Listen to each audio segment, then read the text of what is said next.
innagu haddaynu Soomaalina waxaynu qaadanay dariiqa ayna yareeyada dawladii weyneed waa lagu heshiin waayay ina kala gooya gobolkeedu ina kala gooya waa ina yareeyadi reerka heshiin waayay laba sultaan u samee kuwa hoosaasi waa saddex caaqil u samee waa ina yareeya xalkeenu hadduu qabiilka yahay hadduu dawladda yahay hadduu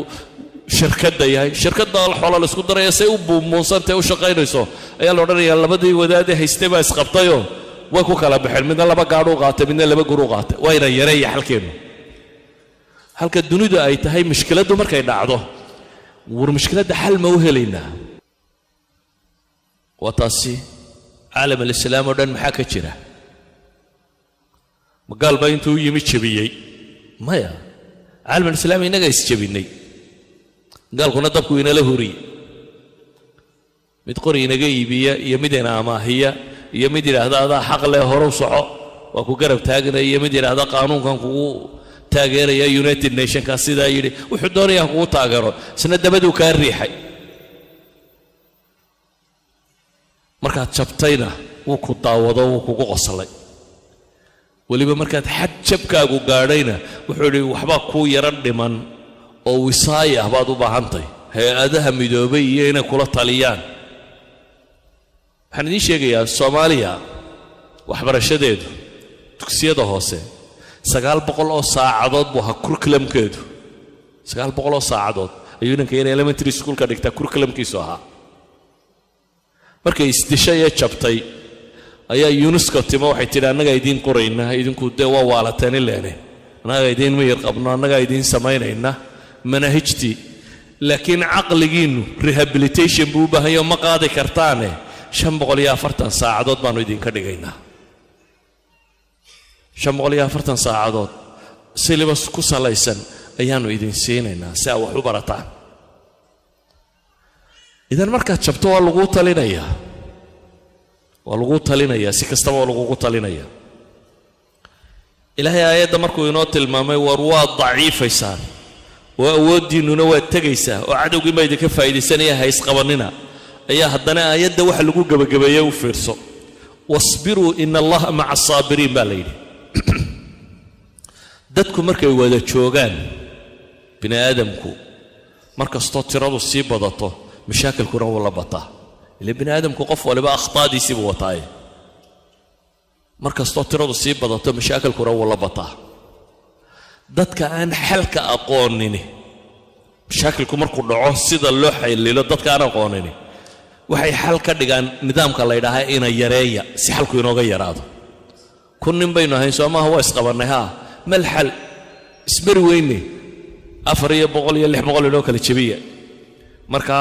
nin waliba groupkiisu ku farxaya waa inta isku ra'yiga haya mushkiladii baa soo yaraanaysa ilaa groupkani markay hadhow isqabtaan maxaa xal ah waa ina yareeyadide inoo kala jeex weeyaan gooso intaadana intaydan goosanaya 200 baan na qaataa 300 ama 400 qaado ina yareeyay xal ka dhigaan dadkaan aqoonta lahayn bini aadamka si aqalku ku dambeeyay fikiraya waxay dhahdaan ay mushkilad timaada solution bay leedahay xal raadino mufaawadaadka aan badino wada hadalka aan badino xal aan raadino there should be a solution wa inuu jiraa wado mushkiladda lagu xalili karaa saadaradeed innagu haddaynu Soomaalina waxaynu qaadanay dariiqa ayna yareeyada dawladii weyneed waa lagu heshiin waayay ina kala gooya gobolkeedu ina kala gooya waa ina yareeyadi reerka heshiin waayay laba sultaan u samee kuwa hoosaasi waa saddex caaqil u samee waa ina yareeya xalkeenu hadduu qabiilka yahay hadduu dawladda yahay hadduu shirkadda yahay shirkadda xoolo la isku daraya say u buumuunsantay u shaqaynayso ayaa la odhanayaa labadii wadaadee haystay baa isqabtayoo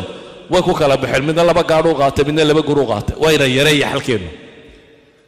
halka dunidu ay tahay mushkiladdu markay dhacdo war mushkiladda xal ma u helaynaa ma jirtaa solution aan kaga bixi karnaa qaab aynu horo wixeenan xooggeeno inaan kala dirin inta mushkiladda ma ka saari karnaa meesha tan aqligu saas u ahaa qumaniinu keeno laakiin inaga aqligeenu wuxuu keenay de baadiyaynu iskaga nooleen baadiyaha marka la isqabto dee gabadhun baa la yidhaahdaa naa awrka ii qabo intaad heeryada saarto waxaa ku gurato ayaa dabeetana bannaanka ilaahay kale ay baad isaga guuraysaa ilaa waa dhul wada bannaan buu ahayo meeshaa doontaa iska degaysa caqligii guuritaanka ahaa inagu jira oo ah labadiis qabtaaba inay awrta inoo kala furin ay yidhaahdaan dabeetana uu ka tago caqliga bini aadamka suubane ma aha dadka kama dhib badnin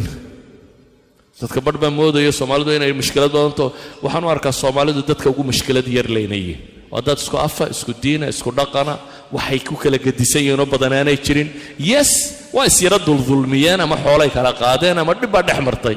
dhibi waa jirtaa laakiin ma aha dhibta dunida ugu buuran mushkilaadka dunida ugu buuranna ma aha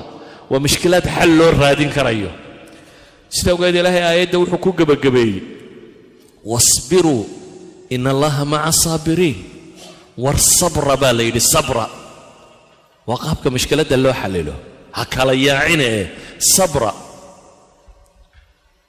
oo kiina xun u sabra oo dulqaata oo kala dambeeya oo wasbiruu baa ilaahay yidhi ina allaha maca saabiriin